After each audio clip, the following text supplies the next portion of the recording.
Quels sont les critères à prendre en compte pour une estimation précise de votre bien immobilier?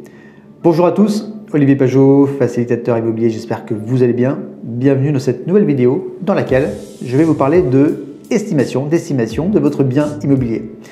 Avant ça, je vous invite à vous abonner à ma chaîne en cliquant sur le bouton en bas à droite de votre écran et aussi à cliquer sur la clochette de notification pour ne rien louper des prochaines vidéos immobilières.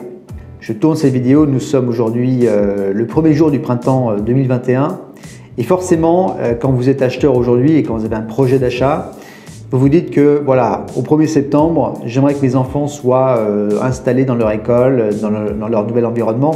Du coup, vous pensez à acheter. Puis quand vous êtes vendeur, c'est un petit peu la même chose, c'est-à-dire que vous avez votre projet qui fleurit et vous voulez vendre assez rapidement pour peut-être à la rentrée être dans votre nouveau logement. Et dans cette vidéo, je vais vous parler de 5 critères à prendre en compte pour une estimation précise de votre bien immobilier. Le premier critère à prendre en compte, évidemment, c'est de voir quels sont les biens qui sont concurrents à la vente lorsque vous vendez votre propre bien. Alors évidemment, regardez dans un périmètre assez proche, 500 mètres, 1 km à la ronde, et regardez quels sont les biens qui se rapprochent du vôtre et qui sont à la vente. Ça va vous donner déjà une première fourchette, une première estimation. Alors souvent, c'est une estimation qui est assez optimiste, puisque c'est le prix souhaité par les vendeurs.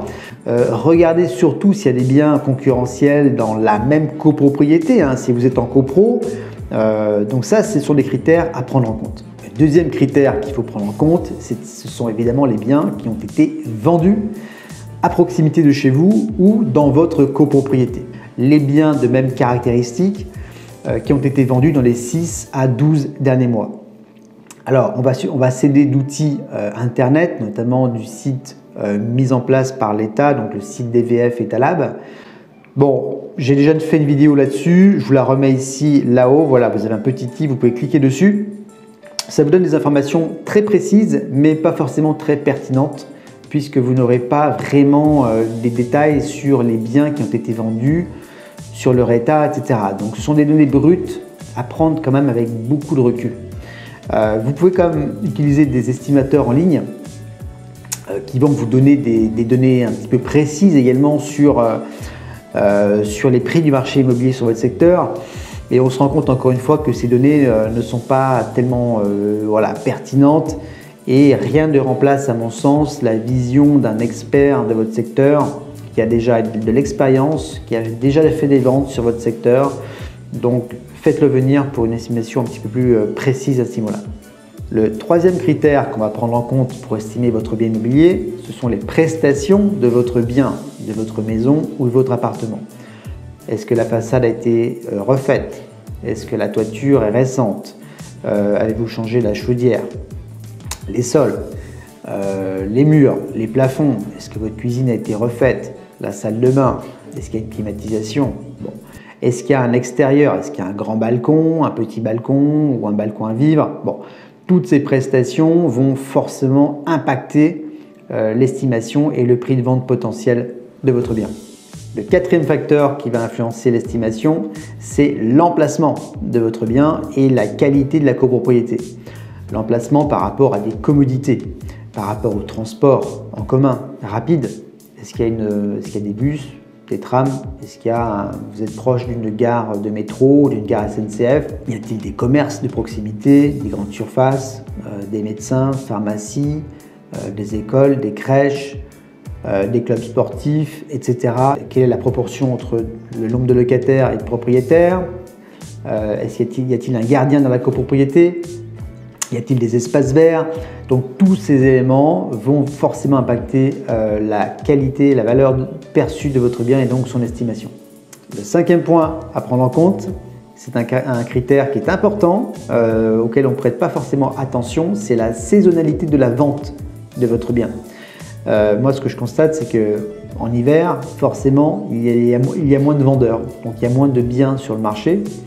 On a moins d'acquéreurs également, mais en revanche, ces acquéreurs sont généralement qualifiés, sont des vrais acheteurs et pas des touristes. Donc ça veut dire plus d'acheteurs qualifiés, moins de biens, donc forcément, ça peut être très judicieux de vendre votre bien en période hivernale. Contrairement à la période de printemps, vous aurez davantage de biens, même beaucoup plus de biens sur le marché. Vous aurez certes beaucoup plus d'acheteurs, mais parmi ces acheteurs, des acheteurs un petit peu moins qualifiés. Donc voilà pour les 5 critères à prendre en compte pour une estimation précise de votre bien, à savoir considérer le nombre de biens à la vente aujourd'hui sur le marché, les biens qui ont été vendus, les prestations de votre bien, l'environnement, la qualité de la copropriété, et puis le 5e point, c'est la saisonnalité de mise en vente de votre bien. Alors sur ces 5 critères, il y en a 2 vraiment sur lesquels vous aurez un impact. C'est la saisonnalité et ce sont les prestations. Là-dessus, forcément, vous en tant que vendeur, vous avez une contribution directe. En revanche, sur les 3 autres critères, à savoir les biens qui ont été vendus, les biens à la vente et puis l'environnement immédiat, vous ne pourrez pas maîtriser ces éléments-là. Donc important peut-être de jouer sur les 2 critères que vous pouvez maîtriser pour maximiser les chances de vendre votre bien au meilleur prix.